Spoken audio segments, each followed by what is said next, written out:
Jadi kalau ditanya apakah sampai di surga, sampai selama-lamanya Maria perawan, ya tentu tidak. Bisa bayangkan kan. Ya. Yusuf setelah Maria melahirkan Tuhan Yesus, gitu kan. Yusuf itu tetap suaminya Maria kan. Gitu. Dan punya adik-adik lagi. Iya. Ya, Maria kan ya itu tetap istrinya Yusuf. Dan mereka sama-sama manusia normal ya. Dan udah berumah tangga kan Iya. gitu.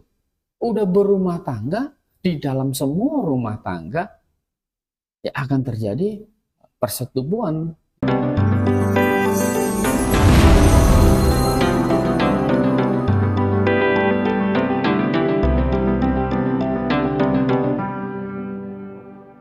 Kita masuk ke sesi ketiga dari memberikan tanggapan terhadap video shot Ellen Miron perihal tentang Yusuf dan Maria. Pertanyaan terakhir ini yang sebenarnya saya mau disclaimer dulu bahwa kami ada di sini tidak bermaksud untuk menyinggung keyakinan siapapun juga, tetapi kami hanya berusaha untuk memberikan penjelasan atau memberikan tanggapan yang berasal dari video singkat Ellen Miron yang pastinya ini menurut Alkitab. Ya. Baik Pak.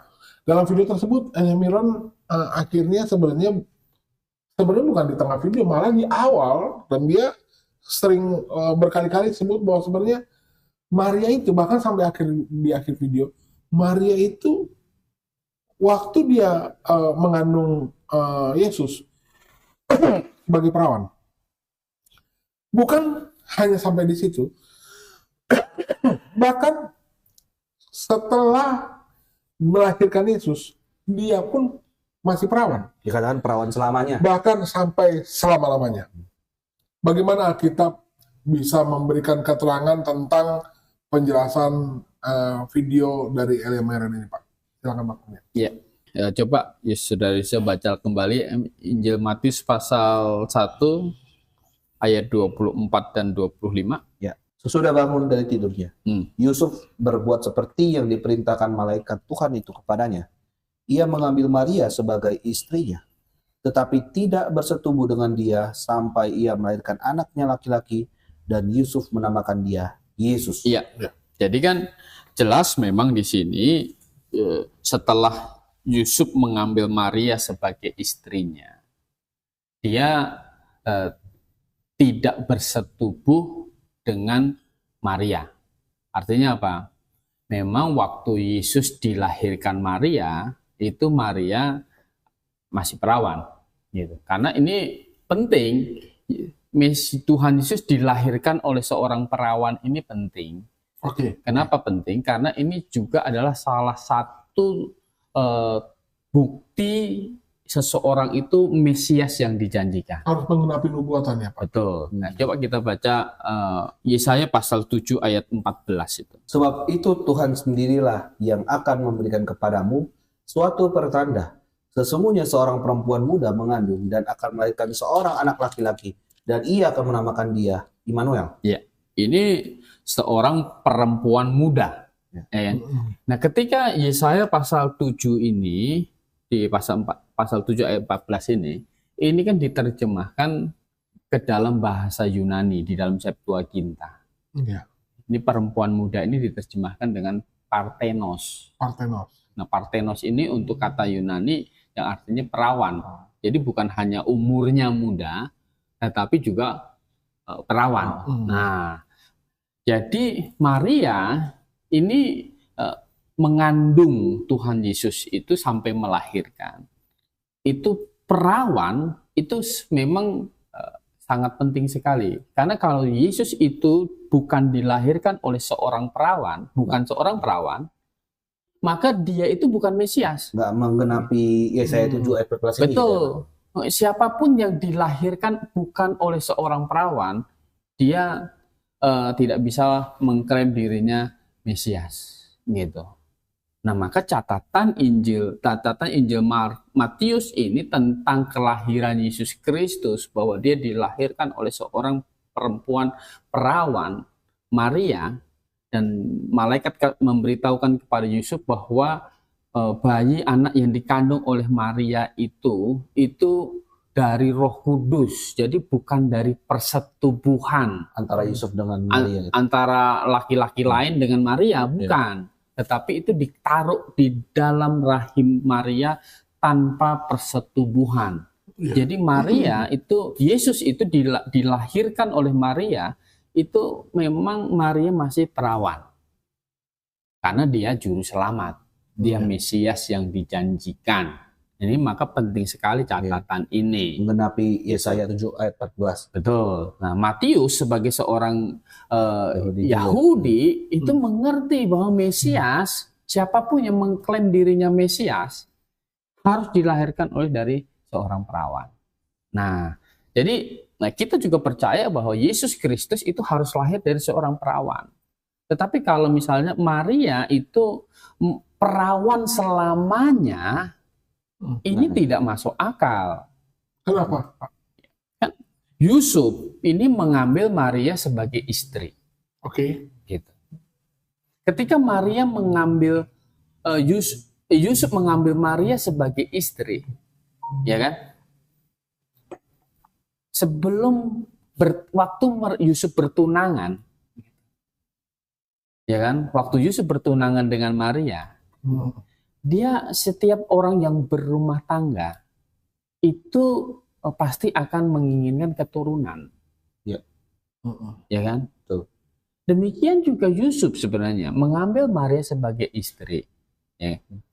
Setelah melahirkan Yesus, ada persetubuhan antara suami dan istri, itu bukan sebuah masalah. Hal yang wajar ya, Pak. Justru akan jadi masalah ketika, ya kan, Maria sudah melahirkan Tuhan Yesus. Maria sebagai istri dari Yusuf, sebagai suami istri tidak terjadi persetubuhan, tidak boleh begitu, itu kan jadi masalah. Ya, itu dipertanyakan justru, Pak, ya. Desain Allah dalam membentuk rumah tangga, orang membentuk rumah tangga itu adalah untuk mendapatkan keturunan, gitu. Apalagi Yusuf ini kan seorang Yahudi, ya kan. Jadi kalau punya anak kan nanti ada hak tanah pusaka yang ikut terus begitu. Nah, jadi tidak masalah setelah Maria melahirkan Tuhan Yesus kemudian bersetubuh dengan Tuhan Yesus, itu tidak menggagalkan dari kemesiasan dari Tuhan Yesus, gitu. Atau itu akan membuat Maria menjadi wanita tidak terhormat begitu. Tidak, gitu. Maria adalah wanita yang Tuhan pakai begitu hebat. Gitu. Tapi ingat bahwa Roma 3 ayat 23, semua manusia telah berbuat apa? Dosa dan kehilangan kemuliaan. Satu-satunya manusia yang tidak termasuk di dalam Roma 3 ayat 23 itu cuma siapa? Yesus Kristus. Maria termasuk di dalam Roma 3 ayat 23 tidak? Iya. Ya. Termasuk, gitu kan? Dia termasuk di situ. Semua manusia telah berbuat dosa, ya termasuk Maria di situ. Yang tidak termasuk, satu-satunya yang tidak termasuk ya cuma Tuhan Yesus. Gitu.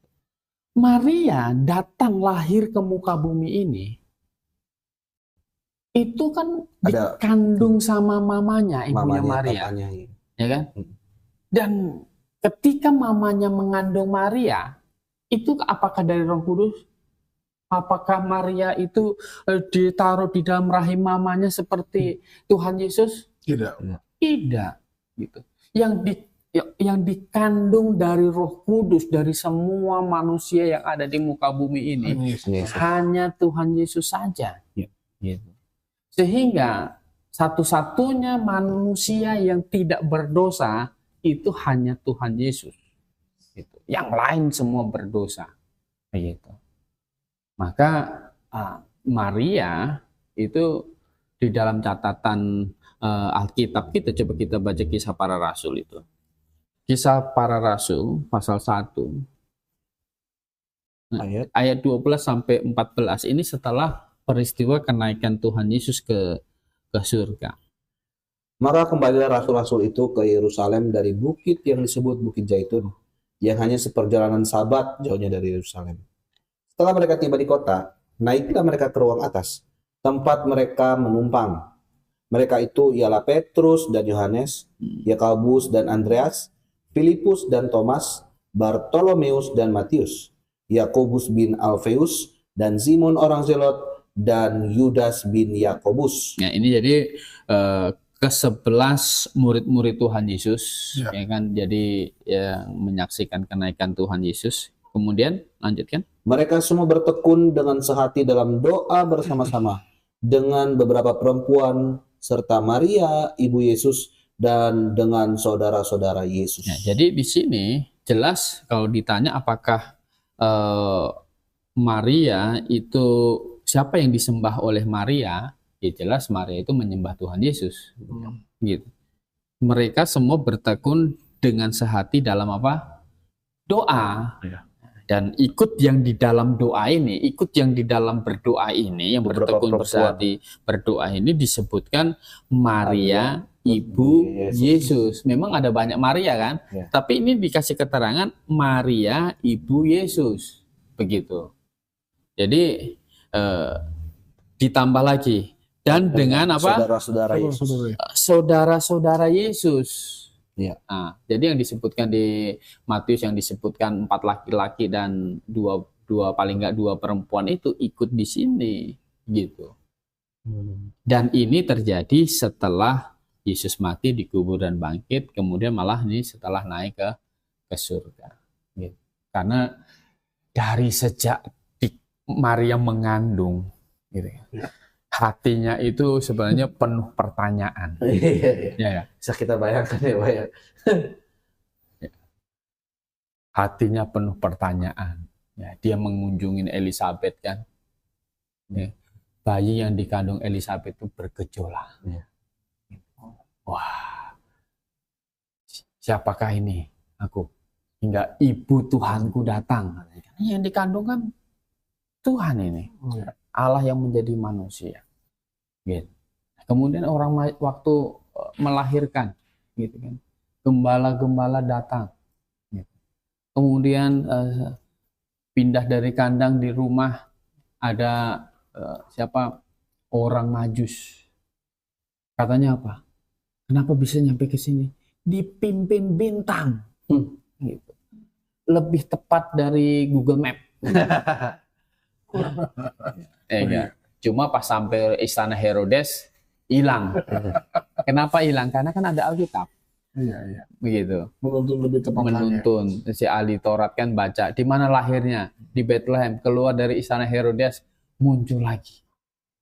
Pas sampai di titik di rumah dari Maria itu. Lebih tepat dari Google Map pada waktu itu. Luar biasa. Siapa ini? Gitu kan. Oh. Gitu. Kemudian waktu umur 12 tahun. Baru umur 12 tahun pergi ke Bait Allah, mengajar imam-imam di situ, bersoal jawab. Dan semuanya itu mengakui hikmat dari anak ini. Makanya ketika Tuhan Yesus ada di perkawinan di Kana itu, dia sungguh yakin apa yang dilakukan Tuhan Yesus itu pasti terjadi. Dia bilang waktu kekurangan anggur itu kan, dia bilang kepada pelayan, yang dia omong lakukan saja. Mereka sudah percaya bahwa itu adalah Tuhan. Oh iya, gitu. Jadi dia bukan manusia biasa. Maria sudah tahu, yang lain mungkin belum tahu, tapi Maria kan sudah tahu. Bisa jadi dia orang pertama kali yang punya iman percaya bahwa Yesus adalah Tuhan. Pertama kali ya, secara jasmani ya maksudnya. Gitu. Ya, jadi kemudian ditambah lagi dia waktu umur 8 hari, waktu disunat, dibawa ke Simon dan Nabi Hana itu membuat Maria ini dan Yusuf juga hatinya ini kan luar biasa. Gitu. Jadi kalau ditanya Maria ini bagaimana? Ya Maria ya berdoa. Maria berdoa kepada Tuhan Yesus. Dan Tuhan Yesus itu adalah Tuhannya Maria, juru selamatnya Maria. Gitu. Jadi kalau ditanya apakah sampai di surga, sampai selama-lamanya Maria perawan, ya tentu tidak. Bisa bayangkan kan. Yusuf setelah Maria melahirkan Tuhan Yesus, gitu kan. Yusuf itu tetap suaminya Maria kan. Dan punya adik-adik lagi. Dan ya, Maria kan itu tetap istrinya Yusuf. Dan mereka sama-sama manusia normal ya. Dan udah berumah tangga kan gitu. Udah berumah tangga, di dalam semua rumah tangga ya akan terjadi persetubuhan. Jadi persetubuhan belum terjadi selama Maria masih mengandung Tuhan Yesus saja. Tapi setelah melahirkan Tuhan Yesus, tidak ada salah dan tidak melanggar apapun ketika Maria dan Yusuf di dalam keluarga akhirnya melahirkan anak-anak yang lain. Dan kalau sudah terjadi persetubuhan dan ada anak-anak yang lain, apakah bisa dikatakan tetap perawan selama-lamanya kan? Itu kan tidak bisa begitu. Jadi Maria betul-betul perempuan perawan wanita itu selama melahirkan Tuhan Yesus. Jadi mengandung dan setelah melahirkan Tuhan Yesus itu perawan. Tapi setelah melahirkan Tuhan Yesus, karena catatan Alkitab yang kita baca tadi kan tidak bersetubuh selama mengandung kan. Begitu. Setelah mengandung kan Maria dan Yusuf bisa terjadi persetubuhan. Masih punya adik-adik ya Pak. Ternyata masih punya adik. Makanya ada suatu hal yang wajar dan bukan suatu hal yang mustahil. Memang Yesus punya saudara tiri jadinya Pak. Yang kemarin sempat kita bahas di part 2. Yaitulah hasil daripada Maria dengan Yusuf gitu. Anak Yusuf dan Maria setelah Tuhan Yesus lahir. Setelah Tuhan Yesus lahir. Gitu. Lalu ini loh Pak, di video itu juga sebenarnya saya dengar juga ada Elia Myron itu sebut berulang-ulang kali Santo kepada Yusuf gitu loh. Santo Yosef. Bagaimana Alkitab bisa menjelaskan kata Santo ini? Itu disematkan kepada siapa sebenarnya?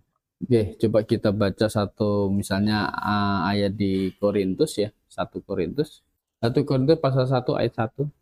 Dari Paulus yang oleh kehendak Allah dipanggil menjadi Rasul Kristus Yesus, dan dari Sostenes saudara kita kepada jemaat Allah di Korintus, yaitu mereka yang dikuduskan dalam Kristus Yesus dan yang dipanggil menjadi orang-orang kudus, dengan semua orang di segala tempat yang berseru kepada nama Tuhan kita Yesus Kristus, yaitu Tuhan mereka dan Tuhan kita. Iya, jadi Yusuf orang kudus karena dia percaya Tuhan Yesus kan? Iya. Gitu. Nah, dapat kekudusan.